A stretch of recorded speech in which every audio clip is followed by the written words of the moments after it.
the hell are you doing, Beckett? You need me to hold your hand? Nice of you to join us, Sunshine. We may have a problem, and I don't like problems.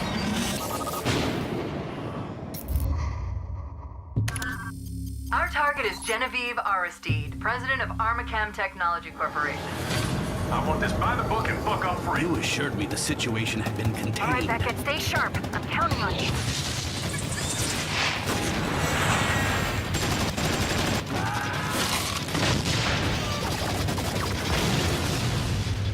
Did you see me? I know what I am.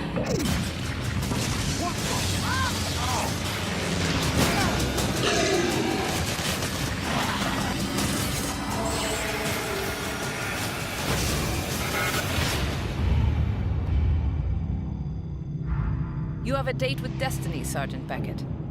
Let's not keep her waiting.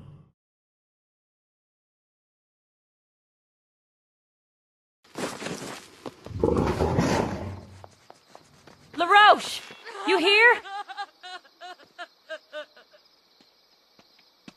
Sarah!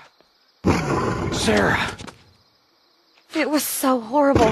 They tried to feed me to it. Oh, I understand why the militia is making these sacrifices, but not with my kin. What? You knew about this? All right, you'll understand when you're older. I will not! Now don't... Sarah, will you bring with you? He saved me. There were hundreds of those monsters. He fought them all. He can do stuff like you never seen. The demon of Empire City. Oh, easy. We both want the same thing here. Pretty much. You want the militia out of your house? I'm tired of getting shot at. What do you say we work together?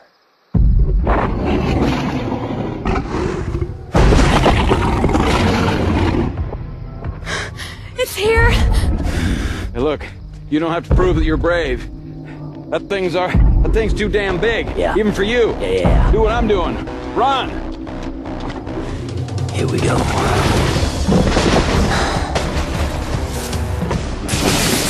Where are the testicles on this thing?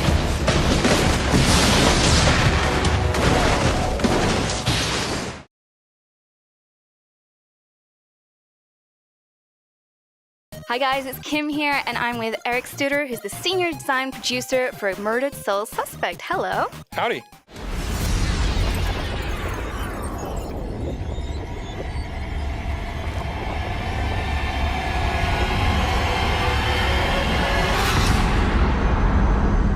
So in it, your main character, Ronan, he's a investigative detective, and he's killed right at the beginning.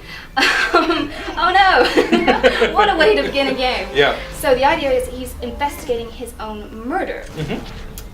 So first off, can you tell us a little about who who Ronan was, I guess?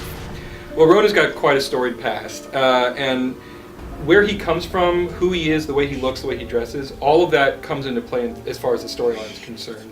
It drives the decisions he makes, it drives the direction that he's going, it influences all the decisions that he makes during the course of the game, and it's really critical to the storyline.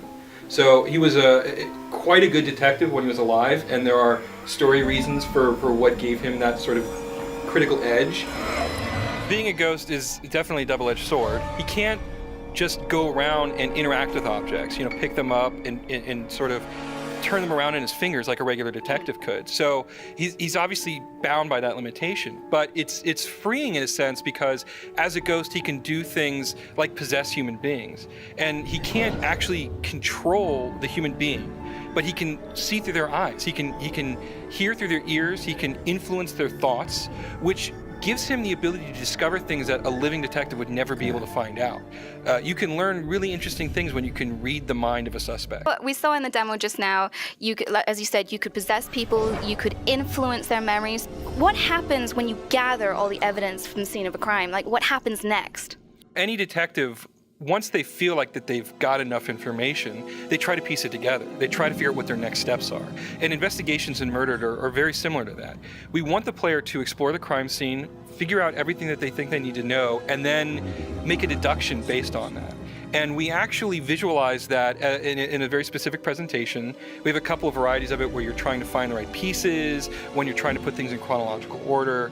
And it's about making sure that the player synthesizes the information that they've gotten and that they themselves figure out what the next steps are. We have a very specific story we want to tell in Murdered. So every crime scene has a purpose, and there's something that's critical to the storyline that you learn in each investigation. Okay, so you mentioned a lot about ghosts. I mean, obviously this is a game about ghosts, and you see a lot of ghosts inside the dusk when you're wandering about the place.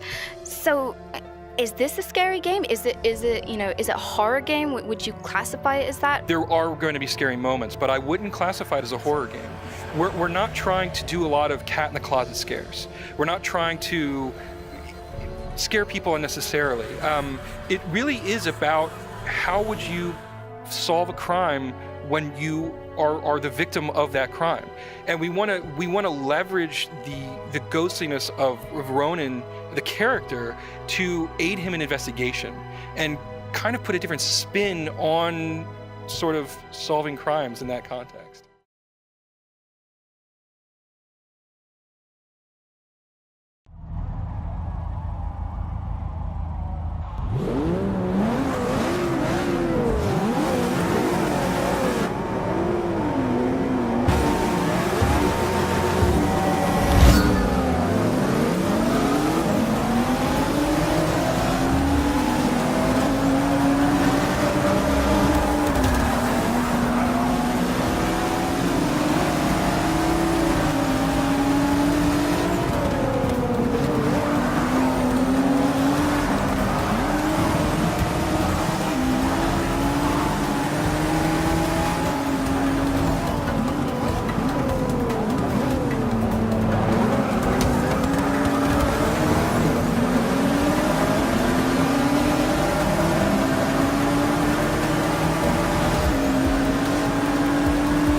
You